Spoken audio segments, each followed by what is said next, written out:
Jonathan Dupriez, on va terminer avec vous. Ce club, Jonathan, vous avez lu pour nous l'ouvrage Surprise d'Alexandre Benalla qui sort aujourd'hui chez Plon. Ça vous fait déjà rire. J'ai hâte d'avoir votre réaction, Michel Julien. Alors c'est un peu pêle-mêle, hein, c'est un peu son autobiographie, sa relation avec Emmanuel Macron et quand même une forme de mea culpa. Oui, c'est un peu tout ça à la fois.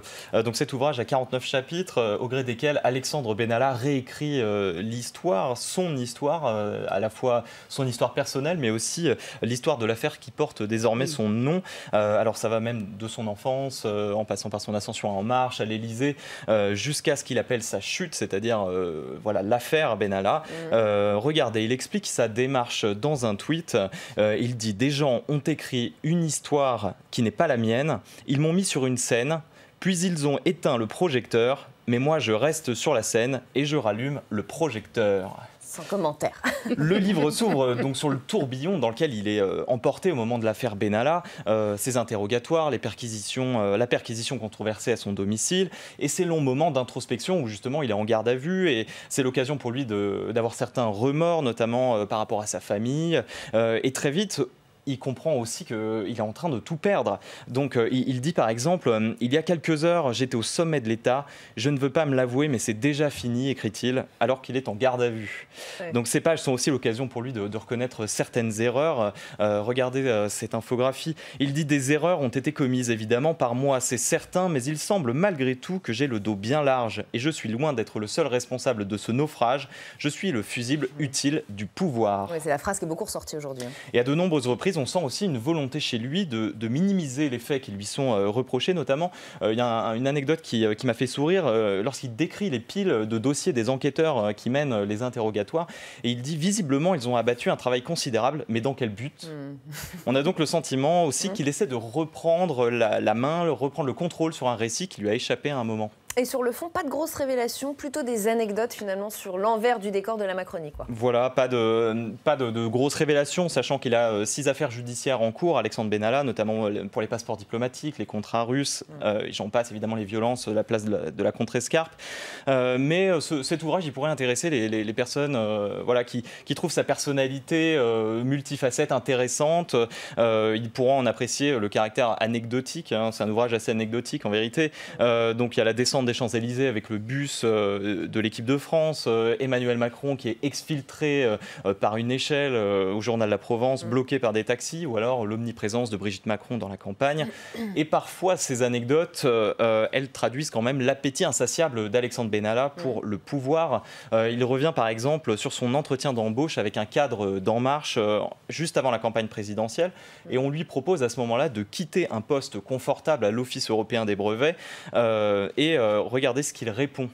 Il répond « Super le deal, quitter un boulot et un salaire à 5 chiffres pour aller faire du bénévolat. Quel fou peut accepter un tel marché ?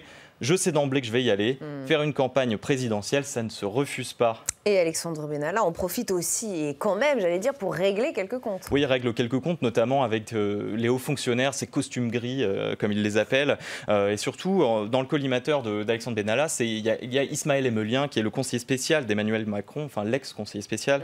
Quand l'affaire éclate, souvenez-vous, il y avait un mystérieux compte Twitter qui avait relayé, un compte Twitter pro-Macron, qui avait relayé une vidéo où l'on voit 2 manifestants jeter des projectiles sur les forces de l'ordre. Et ces 2 manifestants, c'est ceux qu'Alexandre Benalla a molesté. Et donc cette vidéo était censée alimenter un contre-feu pour dédouaner en partie Alexandre Benalla de ses actes. Et donc Alexandre Benalla, dans l'ouvrage, il est formel, il dit qu'Ismaël Emelien était bien au courant de l'existence de cette vidéo. Il dit « Et pour la vidéo, je dis que c'est toi ?» demande Benalla à Emelien la veille de son premier interrogatoire. « Oui, tu leur dis que tu me l'as donné. Allez, courage vieux !» lui répond l'ancien conseiller du président. Ah, et puis il y a une question qui nous brûle les lèvres ici au Sénat et à Public Sénat. Est-ce qu'il parle, oui ou non, de cette commission d'enquête sénatoriale qu'il a quand même entendue à 2 reprises, hein? Je ne vous cache pas que moi j'ai vraiment cherché cette information dans l'ouvrage. Et il faut attendre le 46e chapitre intitulé « Audition au pluriel ». Donc, de cette première audition, il s'étonne d'être convoqué très tardivement après les révélations du 1er mai. Mais il dénonce une audition jouée d'avance. Il est un peu désabusé quand il y arrive. Et pour la seconde audition, il dit qu'il arrive la boule au ventre face à des sénateurs revanchards qui aiment le détester, selon ses mots. Nos collègues Cécile Cixous et Samia Dechir sont allés demander demandé à des sénateurs qui étaient membres de la commission Benalla s'ils allaient lire cet ouvrage. On les écoute. Alors ça, c'est pas prévu, mais vous voulez me l'offrir? Je pense que ce jeune homme a un problème de narcissisme. Je ne crois pas qu'il me l'enverra dédicacé. Donc je vais sans doute l'acheter parce que professionnellement, je suis quand même obligé d'en prendre connaissance. Merci. Donc j'ai une question pour vous, Michèle Vullien. Oui, allez-vous lire cet ouvrage? Écoutez, vous ne croyez pas que ça suffit avec l'affaire dite Benalla? Et pourquoi vous lui faites de la pub comme ça, ce garçon? Moi, tout ce que je vois dans cette affaire, c'est que ça nous a décalé sine die la révision constitutionnelle dont on avait bien besoin pour la métropole de Lyon pour changer le mode électoral. Il y avait des conséquences derrière. Pour moi, c'est vraiment... Mais est-ce que cette affaire, elle n'a pas valorisé le travail sénatorial aussi? Alors, ça a valorisé le travail sénatorial.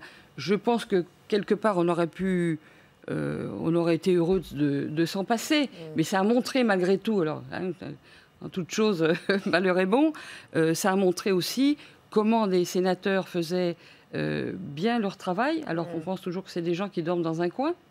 On a pu voir que ce n'était pas le cas, qu'il y avait une grande rigueur. Et je ne pense pas qu'il y avait une haine ou une détestation, etc. C'était simplement vouloir faire la vérité. Moi, je n'étais pas dans cette commission, mais je pense là que les collègues ont vraiment fait un excellent travail. Et ça a montré, ça a mis en lumière le travail parlementaire qui n'est pas seulement ce que peuvent en percevoir les citoyens. Et on arrête de lui faire de la pub. ALPL, la suite, c'est ça se passe chez vous.